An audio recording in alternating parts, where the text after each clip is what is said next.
Здравствуйте! В эфире информационный выпуск Амши Кшара. Сегодня в программе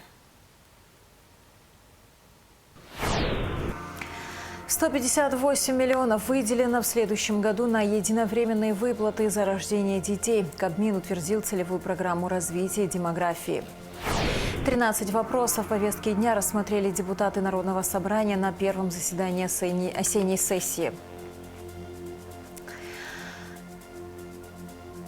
Съезд политической партии «Народный фронт Абхазии», приуроченный к десятилетию организации, прошел в Сухуми.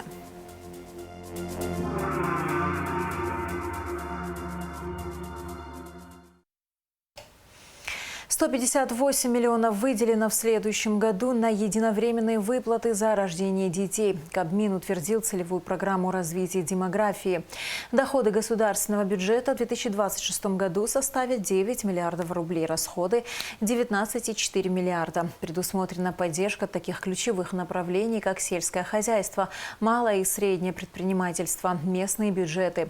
Члены правительства также одобрили бюджеты 6 внебюджетных фондов. Заседание Кабинета министров, репортажа Элиты Рутюнян. Главный вопрос повестки дня очередного заседания правительства – рассмотрение проекта закона о республиканском бюджете на 2026 год. Объем доходов госбюджета составит 19 миллиардов рублей, а расходов – 19,4 миллиарда. Доходы республиканского бюджета – 14,3 миллиарда рублей, в том числе российская финпомощь – 4 миллиарда 25 миллионов рублей в целях социально-экономического развития, 1 миллиард в рамках инвестпрограммы на 2026-2028 годы, 250 миллионов на финансирование мероприятий господдержки отраслей экономики на 2026-2028 годы. Расходы республиканского бюджета 14 миллиардов 700 миллионов рублей. Дефицит 426 миллионов. По словам министра финансов Саида Губас, в 2026 году предусмотрено 14 ведомственных целевых программ в сферах здравоохранения, науки, сельского хозяйства, финансов и других. На их реализацию планируется выделить 1,4 миллиарда рублей. Помимо этого, около 500 миллионов рублей будет направлено на мероприятия в сферах образования, спорта и социальной поддержки, молодежной политики. Параметры бюджета соответствуют задачам, которые поставил президент Бадра Гунба, отметил премьер-министр Владимир Делба, характеризуя главный финансовый документ страны. Проект закона о республиканском бюджете на самом деле отражает основные задачи и функции государства в его финансовом обеспечении. И параметры, которые сегодня представлены в докладе министра финансов, конечно, нам задают особую ответственность и особый тон в его исполнении, как по доходам, разумеется, так и по расходам. В 19 миллиардов рублей доходы – это, как всегда, по практике исполнения бюджета, это только предусматриваемые прогнозные значения. Исполнение, как правило, всегда мы ожидаем с нарастанием, посмотрим, как это получится в следующем году. И, соответственно, расходы на уровне 19,4 миллиарда рублей. Дефицит, Саид Гуранович, я так понимаю, дефицит у нас не повлияет на финансовую стабильность в таком объеме, да, в 426 миллионов рублей, да? В рамках бюджета поддержку окажут ключевым отраслям экономики, сельскому хозяйству, малому и среднему бизнесу, местным бюджетам. Члены правительства также рассмотрели проекты бюджетов 6 внебюджетных фондов. Бюджет фонда инвалидов ОВН на 2026 год претерпел изменения как по доходам, так и по расходам. Доходы и расходы бюджета запланированы в сумме 301 миллион 232 тысячи рублей. На реализацию госпрограммы «Жилище 2026-2028» предусмотрено 240 миллионов рублей из республиканского бюджета. Согласно программе, каждый участник может получить финансовую помощь в размере до 1,2 миллионов рублей. Кроме того, на каждого члена семьи участника предусмотрена дополнительная выплата до 100 тысяч рублей. При этом общий максимальный размер всей помощи одному участнику вместе с выплатами на членов семьи не может превышать 1,7 миллионов. За 9 месяцев 2025 года жильем в рамках реализации программы «Жилище» было обеспечено 27 семей. В программе устанавливаются приоритетные категории граждан, имеющие право на участие в программе. Это инвалиды первой группы Отечественной войны народа Абхазии, семьи лиц погибших или пропавших без вести во время войны, а также лиц, погибших и пропавших без вести при исполнении служебных обязанностей, при выполнении долга гражданина Республики Абхазия по спасению человеческой жизни. Также многодетные семьи, имеющие 3 или более детей, лица, на иждивении которых находится ребенок-инвалид или инвалид с детства, дети-сироты. Осознаем, откровенно говоря, что не 1 200 000 действующие, не 1 700 000, которые предусмотрены с 2026 года, порог максимальный, да, 1 700 000 у нас, он, конечно, не всегда помогает полностью, значит, изменить жизненную ситуацию у людей, но если работать в условиях субсидирования, софинансирования, как мы иногда говорим, или в складчину, да, то тогда результаты наверняка будут лучше, чем нынешние. Поэтому предлагаю поддержать программу, начнем ее со следующего года реализовывать. И очень попросил бы, и здесь тоже эффективность мы должны, конечно, оценивать, да, ну и в процессе реализации этой программы абсолютно это не означает, что она должна вот в таких параметрах закончиться в 2028 году.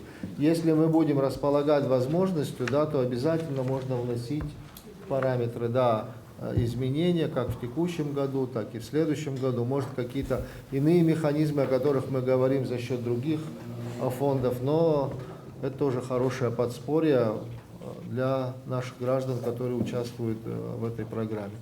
Общий объем финансирования программы развития демографии на следующий год составит 158 миллионов рублей из бюджета Фонда репатриации. Программа предусматривает единовременные выплаты семьям за рождение детей в период с 1 января по 31 декабря 2026 года. 100 000 рублей за первого и второго ребенка, 200 000 рублей за третьего и четвертого ребенка, 300 000 рублей за пятого и последующего ребенка. 50 миллионов из бюджета Фонда репатриации планируется направить на программу ЭКО, что на 20 миллионов больше, чем в 2025 году. 150 миллионов рублей будет выделено на программу по рождению ребенка абхазской национальности. В 2025 году сумма составила 120 миллионов. Проект программы развития демографии на 2026 год направлен на сохранение демографической безопасности в Республике Абхазия и создание условий, необходимых для улучшения демографической ситуации в целом, путем стимулирования рождаемости детей абхазской национальности.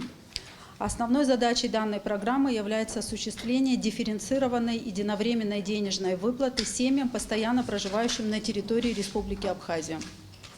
Ключевое отличие программы на 2026 год заключается в значительном усилении поддержки многодетных семей за счет сдвига порога выплаты в 200 000 рублей на третьего ребенка и введения нового максимального размера поддержки в размере 300 000 рублей. Выплаты по настоящей программе будут распространяться исключительно на детей, рожденных в 2026 году. С нового года предлагается повысить единовременные выплаты по рождению ребенка. Для работающих родителей с 27 000 до 50 000 рублей. Для неработающих родителей с 22 до 40 000 рублей. Также утвержден максимальный размер ежемесячных пособий. По временной нетрудоспособности 22 670 рублей. По беременности и родам 30 300 рублей. Фондом был проделан огромный объем работы при в первую очередь вашей поддержке, Владимир Валерьевич, были увеличены все виды пособия по государственному социальному страхованию в 2 и более раза. Бюджет фонда на 2026 год разработан с учетом ранее произведенного увеличения всех видов пособий. Такие пособия, как по уходу за ребенком, достижение возраста 7 лет, достижение от 1,5 лет, мы повысили до 7 000 рублей. Раньше эта сумма составляла 1000 рублей, потом мы ее повысили до 3, а сейчас она составляет 7000 рублей. Что учесть нужно каждому. Раньше эта сумма выплачивалась, даже при рождении двойни или тройни выплачивалась одной суммой. Сейчас мы сделали на каждого ребенка по отдельности. На 2026 год по всем нашим социальным обязательствам, буквально по всем социальным обязательствам произошла индексация. Еще раз хочу отметить, что социальные обязательства финансируются за счет вот этих бюджетов, о которых мы сейчас с вами рассмотрели. В одном случае произошла индексация путем прямого индексирования, в другом случае произошла индексация изменением подходов, критериев.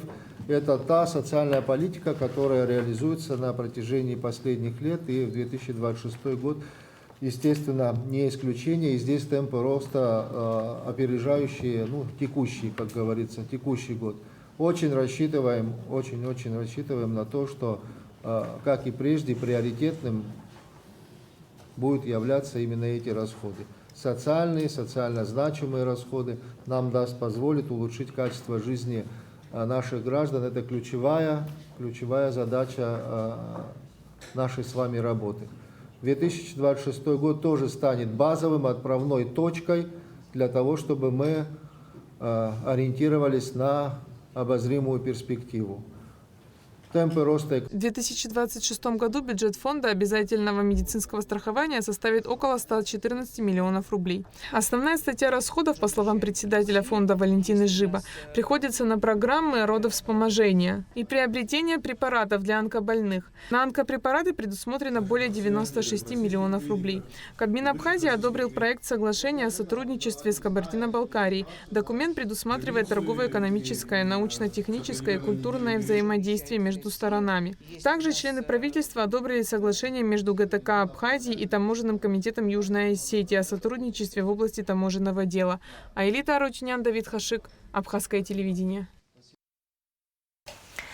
Размер пенсии отдельным категориям пенсионеров будет повышен с нового года. Также увеличен размер персональной пенсии. 13 вопросов повестки дня рассмотрели депутаты Народного собрания на первом заседании осенней сессии. Кроме того, народные избранники утвердили кандидатуру Дамира Квициня в должности первого заместителя генпрокурора. Кугуца Вардания расскажет подробности.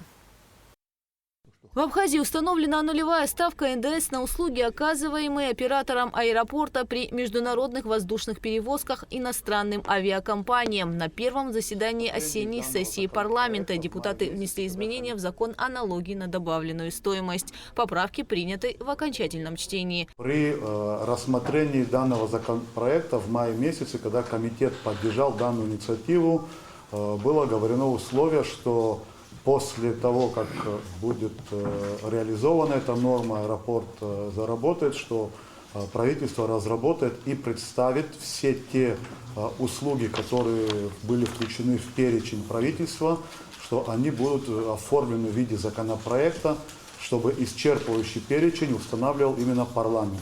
И в целях реализации данной рекомендации комитета те услуги, которые оказываются в аэропорту, и в соответствии с перечнем, утвержденным правительством, были включены в законопроект и представлены на ваше рассмотрение. По мнению депутатов, нулевая ставка НДС положительно скажется на стоимости авиабилетов и позволит уменьшить тарифы на услуги воздушной гавани. Парламентарии отметили, что законопроект может быть отменен в любой момент по инициативе народных избранников. Понятно, что этот аэропорт, возможно, сегодня не рентабельный, ну а завтра он может быть рентабельным. Почему мы себе это ставим неограниченные, в рамки какие-то не ставим? 2-3 года может быть. Если необходимость будет, потом пересмотрим. Если реально необходимость в том, что не пошло она на рельсы рентабельности. Нашей с вами задачей, на мой взгляд, что мы все друг другу помогли и сделали так, чтобы этот аэропорт встал на ноги и начал нормально функционировать. Нам это очень важно, как жителям нашей страны. Большая просьба поддержать. К тому, что говорит Кан Валерьевич, любому депутату, дай бог, чтобы работа нашего аэропорта вышла на такой уровень рентабельности, когда депутаты будущих созывов будут думать о том, чтобы не стоит ли отменить введенные эти льготы. Но сегодня это очень важно. В любой момент можно любому депутату, обладающему законодательной инициативой, выйти с такой инициативой. Парламент во втором окончательном чтении внес изменения в закон о персональных пенсиях в Республике Абхазия. Изменения предусматривают установление размера персональной пенсии в 13 тысяч рублей в месяц. Сейчас она составляет 12 тысяч рублей. Принятие данного проекта закона затронет 106 человек. Далее депутаты закрытым голосованием назначили на должность первого заместителя генпрокурора Дамира Квициня. Его кандидатура была представлена генеральным прокурором Адгуром Агарба. С учетом его опыта работы в органах прокуратуры, многолетнего опыта, я думаю, что он нам всем будет полезен и обязательно оправдает то доверие, которое сегодня на него возложено. Большое спасибо всем депутатам, присутствующим и поддержавшим кандидатуру Тамира Петини. Спасибо.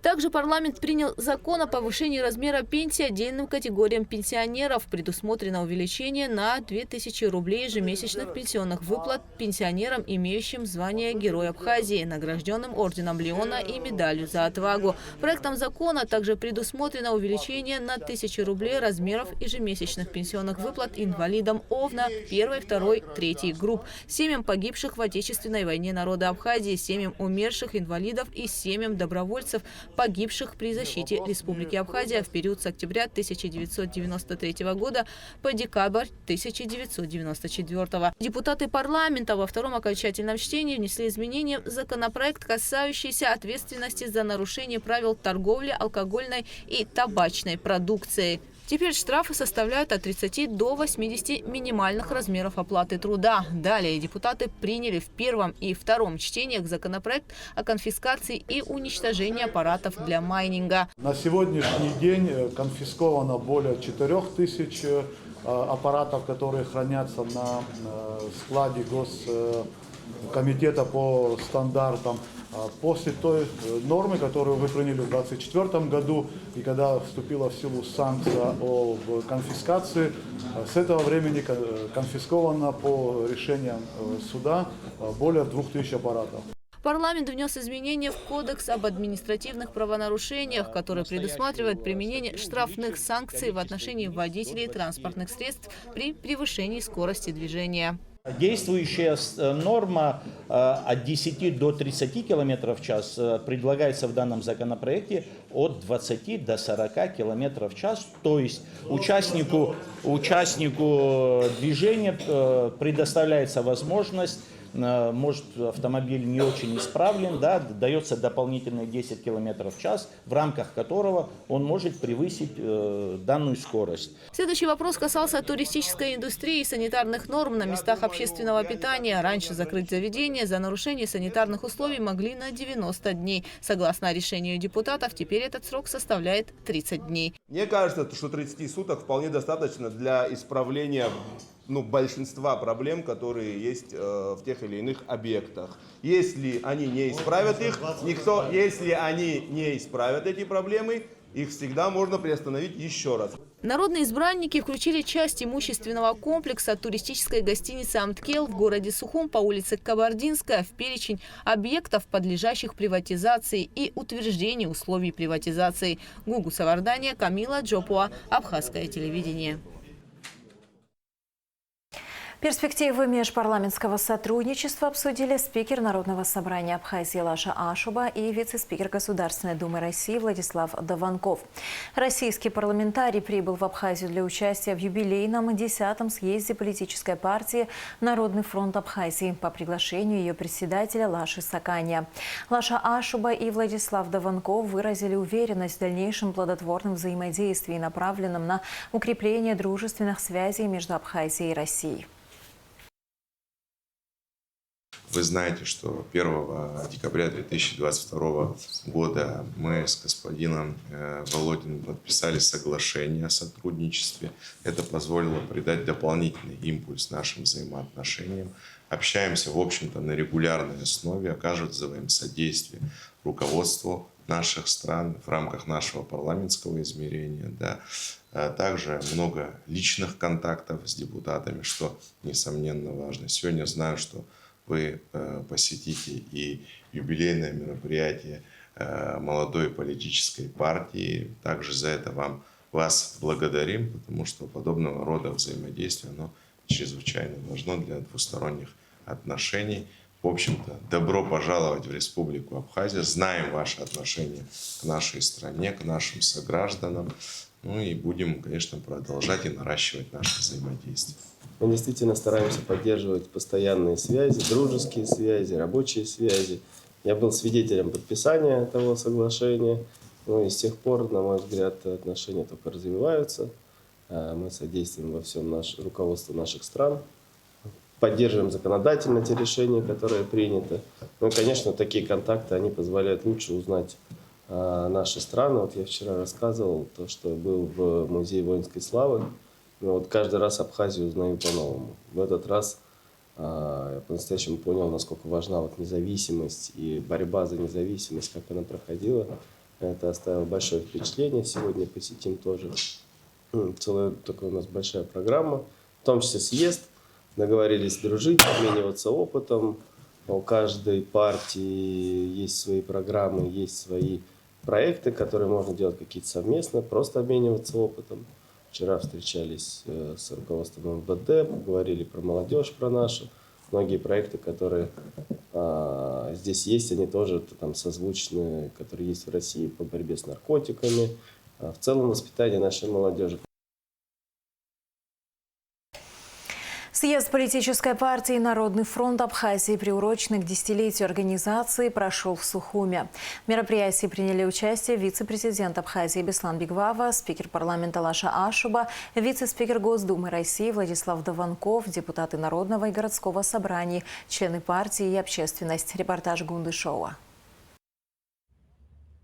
До начала мероприятия, посвященного десятилетию партии «Народный фронт Абхазии», гости и члены партии почтили память погибших в Отечественной войне народа Абхазии. В церемонии возложения цветов в Парке Славы приняли участие министр просвещения республики, члены партии и представители молодежных военных организаций. Открывая юбилейный съезд, председатель партии Лаша Саканя отметил, что партия поддерживает курс президента Бадры Гунба. Он отметил, что 10 лет партии не просто символ времени, а рубеж зрелости и итог большой и честной работы.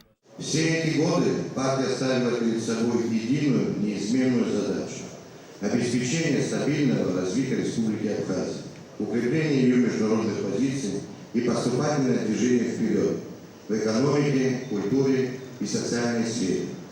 Как основатель и председатель партии я убежден, эти цели впредь останутся основным вектором нашей политической деятельности. Мы начинали как молодые управленцы, искренне веря в идею служения Родине. С каждым годом мы становились сильнее, опытнее и увереннее. 10-й съезд Народного фронта Абхазии прошел в необычном формате. Вместо традиционной повестки – экономический форум, где была представлена новая политическая программа партии, обсуждены конкретные предложения по развитию страны. Развитие сотрудничества между Россией и Абхазией продолжается, особенно в сферах технологий, образования и обмена опытом, отметил заместитель председателя Госдумы Владислав Даванков. А отношения между нашими странами улучшаются из года в год. Такую динамику придают наши президенты наших стран, парламенты наших стран. Мы стараемся также поддерживать эту динамику.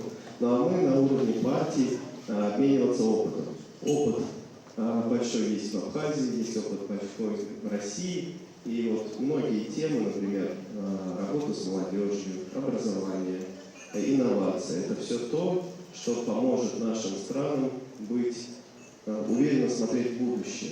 В 2026 году партия «Народный фронт Абхазии» и «Новые люди» заключат соглашение, сообщил в ходе пресс-подхода заместитель председателя Государственной Думы Российской Федерации Владислав Даванков. После официальной части мероприятия вице-президент Беслан Бигвава, председатель партии «Народный фронт Абхазии» Лаша Саканя и Владислав Даванков ответили на вопросы журналистов.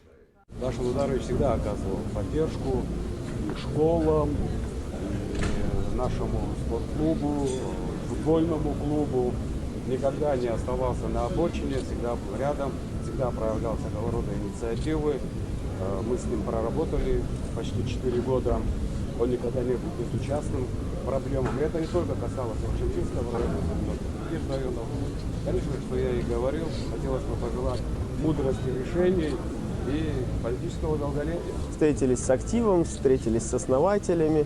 И, конечно, под большим впечатлением от того, как уже много сделано в самой партии, ее активом, ее, знаете, самыми активными людьми. Мы были в военном госпитале, посмотрели открытие новой библиотеки. Мы обсудили с ними шаги на будущее, как мы можем вместе сотрудничать. Нашли очень много общего, общей темы наших программ и, главное, совместные проекты.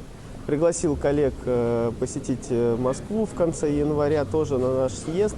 где мы планируем заключить соглашение о сотрудничестве для того, чтобы еще больше поддерживать друг друга, потому что отношения как между нашими партиями, так между нашими парламентами, президентами и, главное, нашими странами только улучшаются. И мы надеемся свой посильный вклад в это сделать, в это развитие не только экономических, но и культурных отношений, ну и братских, дружеских отношений. Наша партия как работала, так и будет работать дальше.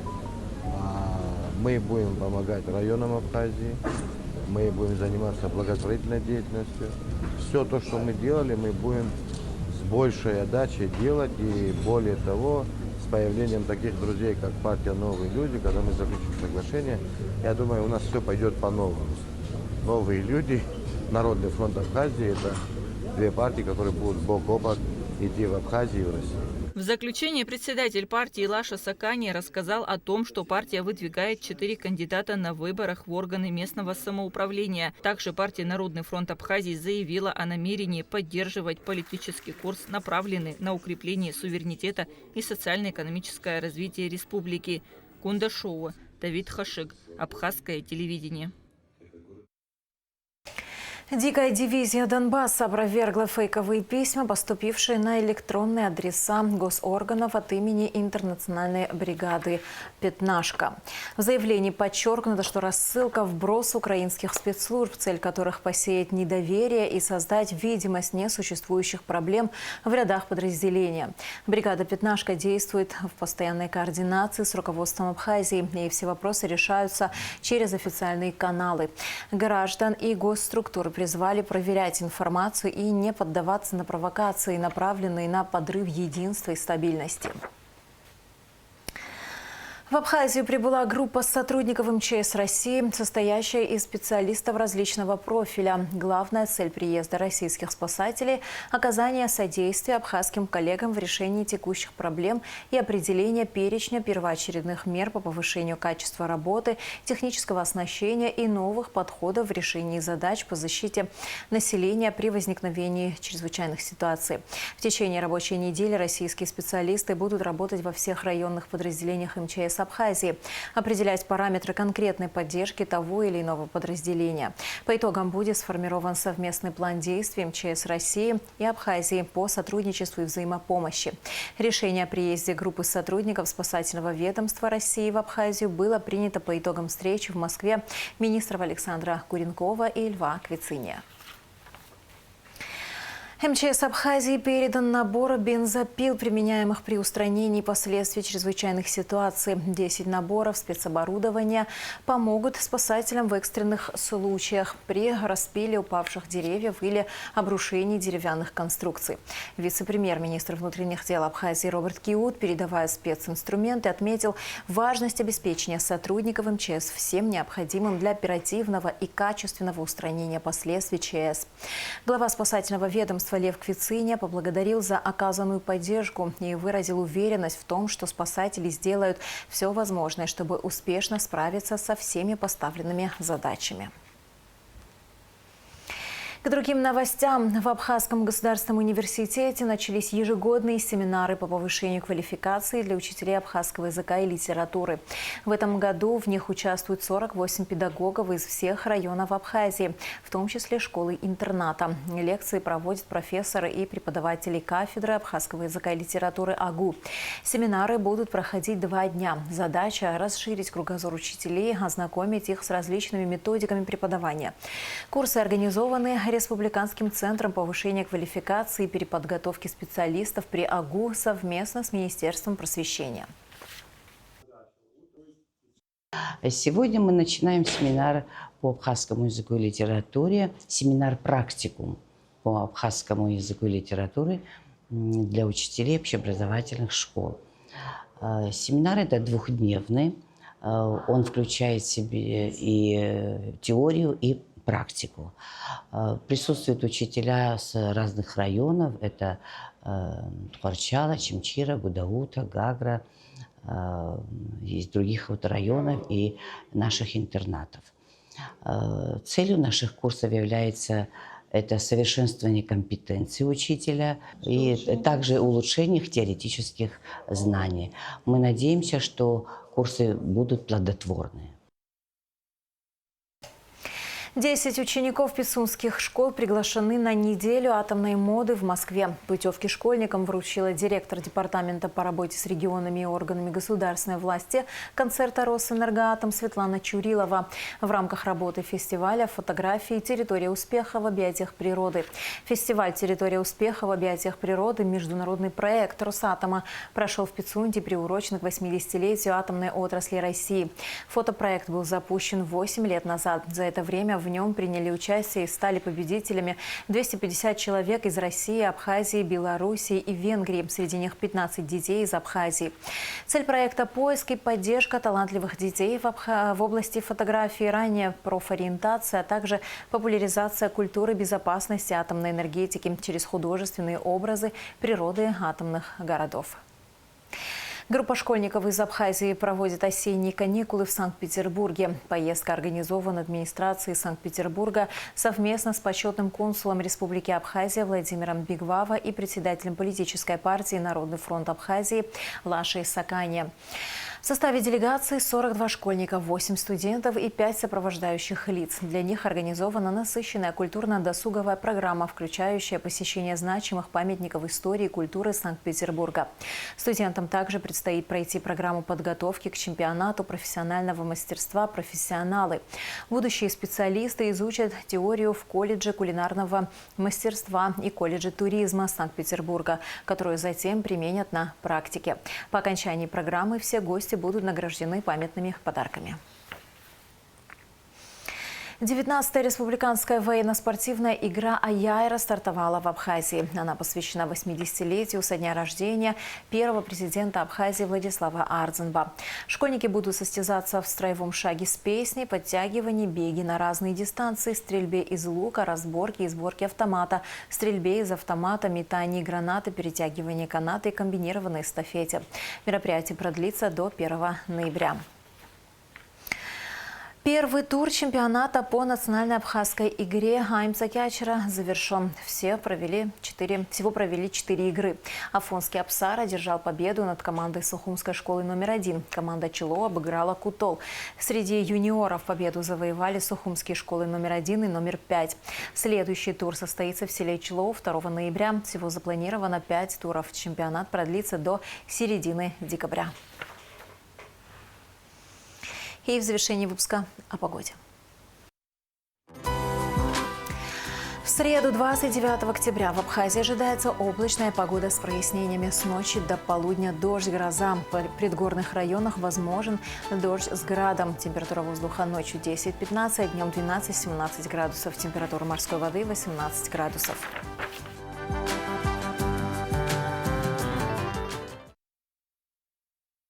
На этом наш выпуск завершен. До скорых встреч в эфире.